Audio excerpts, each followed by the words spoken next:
Okay, so now that we have our image as a silhouette, let's start to carve out some of her features. So we're going to go into our layers in here and start to look at those layers differently and see what we can come up with. So as you can see, we have a mask right here for this layer. And what this does is this allows us to cut around certain images without actually having to um, cut and then delete the layer. So we can always go back to this landscape by just getting rid of this mask.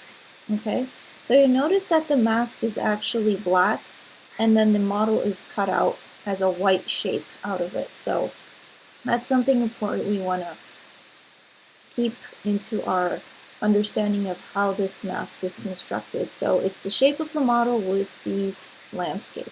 So what I'm going to do is I want to start carving out some of her features.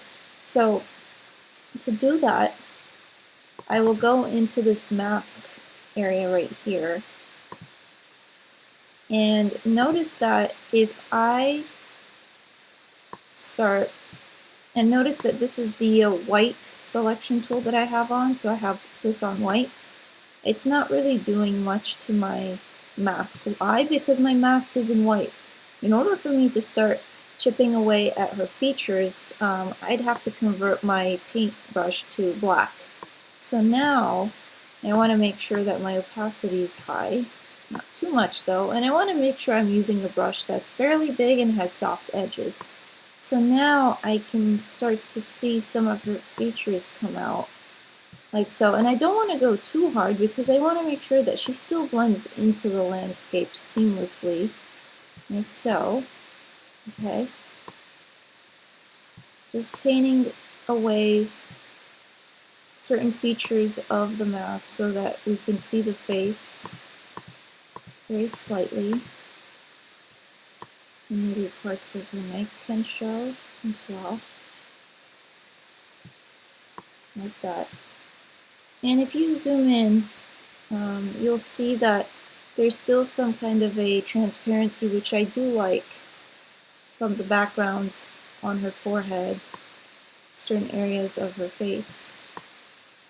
Okay. And then I might want to start carving out other areas of her headpiece. So I might want to just go down in opacity just a slight bit and just do a few strokes like so. That might even be too much, so I'm just going to go Command Z to go back a few steps, decrease the size of my brush like so, and just do a bit more subtle moves because I don't want something too harsh. So I just want to see parts of the landscape with the details of her headpiece. Okay, you might want to go down in opacity.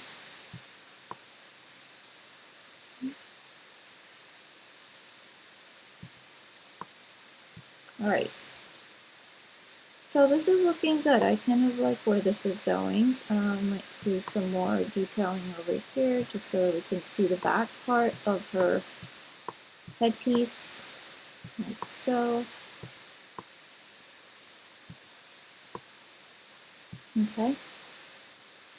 And then what I would like to do is erase more of this shape over here. So what I can do to that is reverse out my brush to become a white brush, and then I will go up in size, maybe up the opacity a little bit, and as you can see, I want to start to soften up some of those edges over here. So what I'm doing is I'm painting white on this mask layer right here so that I can reveal more of the shape. So it's actually the model shape that I'm trying to reveal more of. However, I still want more of the landscape to show. I just don't want this harsh line to be very prominent. I just want to soften it up a little bit. So I'll go up in opacity. So it's just to kind of give it more of a painterly look and feel. And you can change the brush to whatever you want to do. If you want to do speckle, you want to do trees, you want to do dry wet media. So it's pretty much up to you. Here's an example. You can do what looks like different splashes of paint, which looks nice. And then this gives it more of an artistic look and feel while you're still revealing parts of that landscape. So it's a neat trick to use. You might want to do more of this with the headpiece, like so, just so that I kind of get rid of that harsh line. Okay.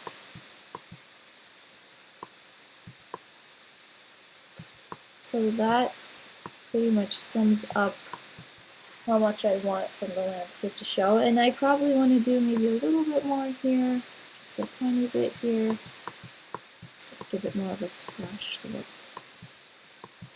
Right? Now I can go back to other different brush types, and again, careful with what kind of brush you're using. So you want to make sure that you are in your mask first of all, and you want to paint more, so she becomes more part of the landscape. So, okay. And to conclude the look, I probably want to change the color of the background. So I might want to change this to something that I see inside the image. So something like a blue, or something like this orange. I think that might be a little too harsh. So I might want to choose something like the blue or the green. Let's see if the green might work. I might need to play around with it a little more. But I think the best bet is the blue. Now we can see what white looks like. I kind of like that one. Kind of warms it up.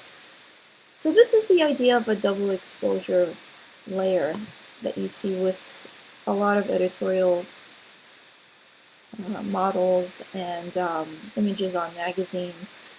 And it's a nice little trick to learn. You get to use the paintbrushes and you get to learn more about masking. And the cool thing about this is you can add as many different types of elements on the page by just focusing on this mask layer right here. And you just want to make sure that you stay in your white paintbrush when you want to add. You want to go into black when you want to subtract. So something else that we can add, say let's say it's a tree, for example. That might be the wrong kind of tree for this landscape, but it could work. So we want to make sure that we are something that we can add into the landscape, like so. And it could be an interesting trick to use for a mountainscape in the background. And then maybe go in with a soft brush, like so.